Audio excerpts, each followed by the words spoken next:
இன்று நாம் தியானிக்கப் போகும் லூக்கா 16 அதிகாரம்.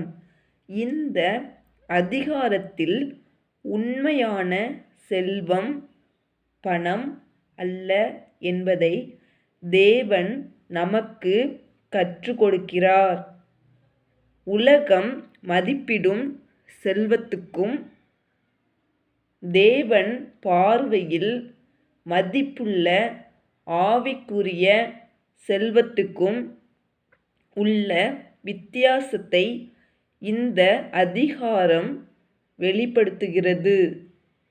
இந்த அமைதியான வேதாகம வாசிப்பு உங்கள் மனதை அமைதிப்படுத்தி உங்கள் வாழ்க்கையில் நித்தியமான செல்வத்தை தேட உங்களை ஊக்குவிக்கட்டும். இப்போது நாம் லூக்கா 16 ஒன்றாக வாசித்து ஆசீர்வாதத்தை பெறுவோம். பின்னும் அவர் தம்முடைய சீசர்களை நோக்கி, ஐஸ்வர்யவானாகிய ஒரு மனுஷனுக்கு ஒரு உக்கிரானக்காரன் இருந்தான். அவன் தன் எஜமானுடைய ஆஸ்திகளை அழித்து போடுகிறதாக எஜமானுக்கு அறிவிக்கப்பட்டது. அப்பொழுது எஜமான் அவனை வரவழைத்து, உன்னை குறித்து நான் இப்படி கேள்விப்படுகிறதென்ன? உன் உக்கிரான கணக்கை ஒப்புவி. இனி நீ உக்கிரானக்காரனாயிருக்கக்கூடாது என்றான். அப்பொழுது உக்கிரானக்காரன், நான் என்ன செய்வேன்? என் எஜமான் உக்கிரான விசாரிப்பிலிருந்து என்னை தள்ளி போடுகிறானே. கொத்துகிறதற்கு எனக்கு பலனில்லை. இறக்கவும் வெட்கப்படுகிறேன். உக்கிரான விசாரிப்பை விட்டு நான் தள்ளப்படும்போது என்னை தங்கள் வீடுகளில் ஏற்றுக்கொள்வார் உண்டாகும் படி செய்ய வேண்டியது இன்னதென்று எனக்கு தெரிய வந்தது என்று தனக்குள்ளே சொல்லிக்கொண்டு தன் எஜமானிடத்தில் கடன்பட்டவர்களை ஒவ்வொருவனாக வரவழைத்து, முதலாவது வந்தவனை நோக்கி, நீ என் எஜமானிடத்தில் பட்ட கடன் எவ்வளவு என்றான். அவன் 100 குடம் எண்ணெய் என்றான். அப்பொழுது உக்கிரானக்காரன் அவனை நோக்கி, நீ உன் சீட்டை வாங்கி உட்கார்ந்து 50 என்று சீக்கிரமாய் எழுது என்றான். பின்பு அவன் வேறொருவனை நோக்கி, நீ பட்ட கடன் எவ்வளவு என்றான். அவன் 100 கலம் கோதுமை என்றான். அப்பொழுது அவன், நீ உன் சீட்டை வாங்கி 80 என்று எழுது என்றான். அநீதியுள்ள உக்கிரானக்காரன் புத்தியாய் செய்தான் என்று எஜமான் கண்டு அவனை மெற்றி கொண்டான். இவ்விதமாய் ஒளியின் பிள்ளைகளைப் பார்க்கிலும் இந்த பிரபஞ்சத்தின் பிள்ளைகள் தங்கள் சந்ததியில் அதிக புத்திமான்களாயிருக்கிறார்கள். நான் உங்களுக்கு சொல்லுகிறேன், நீங்கள் மாளும்போது உங்களை நித்தியமான வீடுகளிலே ஏற்றுக்கொள்வாருண்டாகும்படி அநீதியான உலகப் பொருளால் உங்களுக்கு சிநேகிதரை சம்பாதியுங்கள். கொஞ்சத்திலே உண்மையுள்ளவன் அநேகத்திலும் உண்மையுள்ளவனாயிருக்கிறான். கொஞ்சத்திலே அநீதியுள்ளவன் அநேகத்திலும் அநீதியுள்ளவனாயிருக்கிறான்.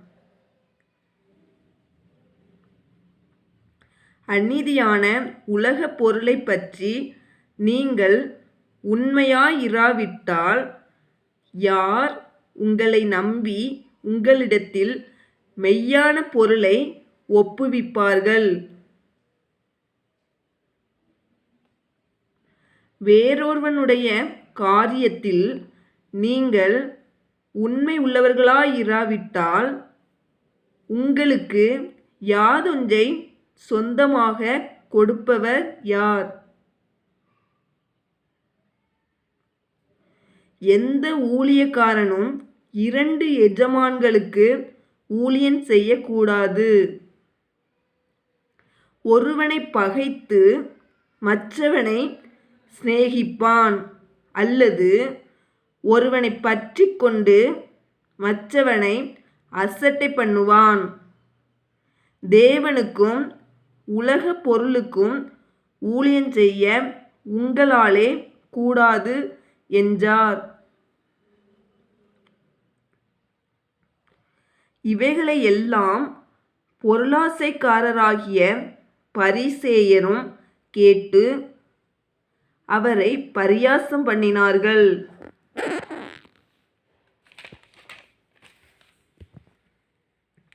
அவர் அவர்களை நோக்கி, நீங்கள் மனுஷர் முன்பாக உங்களை நீதிமான்களாகக் காட்டுகிறீர்கள். தேவனோ உங்கள் இருதயங்களை அறிந்திருக்கிறார். மனுஷருக்குள்ளே மேன்மையாக எண்ணப்படுகிறது தேவனுக்கு முன்பாக அருவருப்பாயிருக்கிறது. நியாயப்பிரமாணமும் தீர்க்கதரிசன வாக்கியங்களும் யோவான் வரைக்கும் வழங்கி வந்தது. அதுமுதல் தேவனுடைய ராஜ்யம் சுவிசேஷமாய் அறிவிக்கப்பட்டு வருகிறது. யாவரும் பலவந்தமாய் அதில் பிரவேசிக்கிறார்கள். வேதத்தில் ஒரு எழுத்தின் உறுப்பு அவமாய்ப் போவதைப் பார்க்கிலும் வானமும் பூமியும் ஒழிந்து போவது எளிதாயிருக்கும். தன் மனைவியைத் தள்ளிவிட்டு வேறொருத்தியை விவாகம் பண்ணுகிறவன் விபசாரம் செய்கிறான். புருஷனாலே தள்ளப்பட்டவளை விவாகம் பண்ணுகிறவனும் விபசாரம் செய்கிறான். ஐசுவரியமுள்ள ஒரு மனுஷன் இருந்தான்.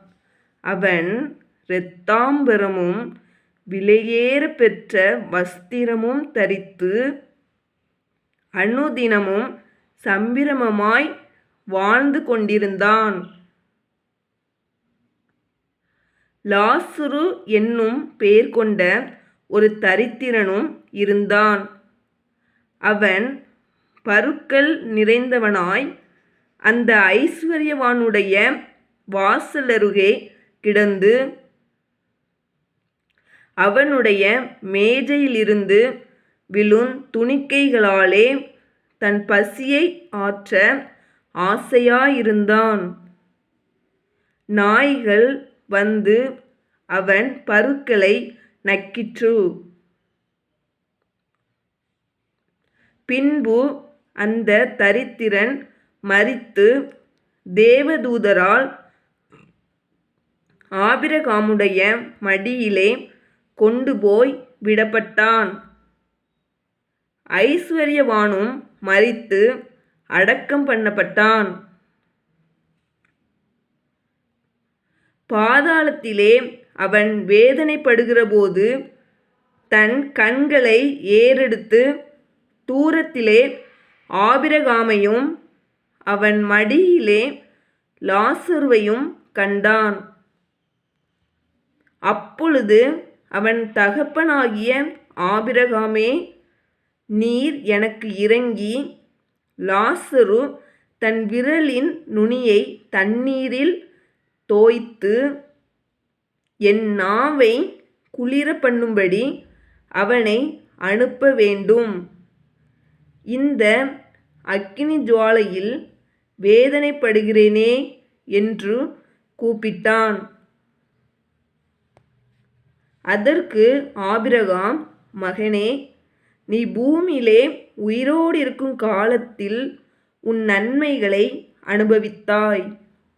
லாசருவும் அப்படியே தீமைகளை அனுபவித்தான்.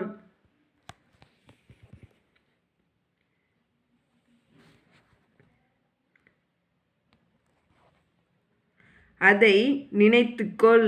இப்பொழுது அவன் தேற்றப்படுகிறான், நீயோ வேதனைப்படுகிறாய். அதுவுமல்லாமல் இவ்விடத்திலிருந்து உங்களிடத்திற்கு கடந்து போகவும் அவ்விடத்திலிருந்து எங்களிடத்திற்கு கடந்து வரவும் மனதுள்ளவர்களுக்கு கூடாதபடிக்கு எங்களுக்கும் உங்களுக்கும் நடுவே பெரும் பிளப்பு உண்டாக்கப்பட்டிருக்கிறது என்றான். அப்பொழுது அவன், அப்படியானால் தகப்பனே, எனக்கு 5 பேர் சகோதரருண்டு. அவர்களும் வேதனையுள்ள இந்த இடத்துக்கு வராதபடி அவன் போய் அவர்களுக்கு சாட்சியாக அறிவிக்கும் பொருட்டு நீர் அவனை என் தகப்பன் வீட்டுக்கு அனுப்பும்படி உம்மை வேண்டிக் கொள்ளுகிறேன் என்றான். ஆபிரகாம் அவனை நோக்கி, அவர்களுக்கு மோசேயும் தீர்க்கதரிசிகளும் உண்டு. அவர்களுக்கு அவர்கள் செவி கொடுக்கட்டும் என்றான். அதற்கு அவன், அப்படியல்ல தகப்பனாகிய ஆபிரகாமே, மரித்தோரிலிருந்து ஒருவன் அவர்களிடத்திற்கு போனால் மனம் திரும்புவார்கள் என்றான். அதற்கு அவன், அவர்கள் மோசேக்கும் தீர்க்கதரிசிகளுக்கும் செவிகொடாவிட்டால் மரித்தோரிலிருந்து ஒருவன் எழுந்து போனாலும் நம்ப மாட்டார்கள் என்று சொன்னான் என்றார். ஆமேன். இந்த லூக்கா 16 அதிகார வாசிப்பு உங்கள் மனதை தொட்டிருந்தால் லைக் செய்யுங்கள், ஷேர் செய்யுங்கள், சப்ஸ்கிரைப் செய்யுங்கள். ஜீவ வார்த்தை, தேவனுடைய வார்த்தை உங்கள் வாழ்க்கைக்காக. உண்மையான செல்வம் எவ்வாறு தேவனால் அளிக்கப்படுகிறது என்பதை டெஸ்கிரிப்ஷன் முதல் வரியில் கொடுக்கப்பட்டுள்ள உபாகமம் 28 வசனங்களில் வாசித்து தியானியுங்கள். தேவனை நம்பி நடக்கும் மனிதனை கர்த்தர் ஆசீர்வதிப்பார்.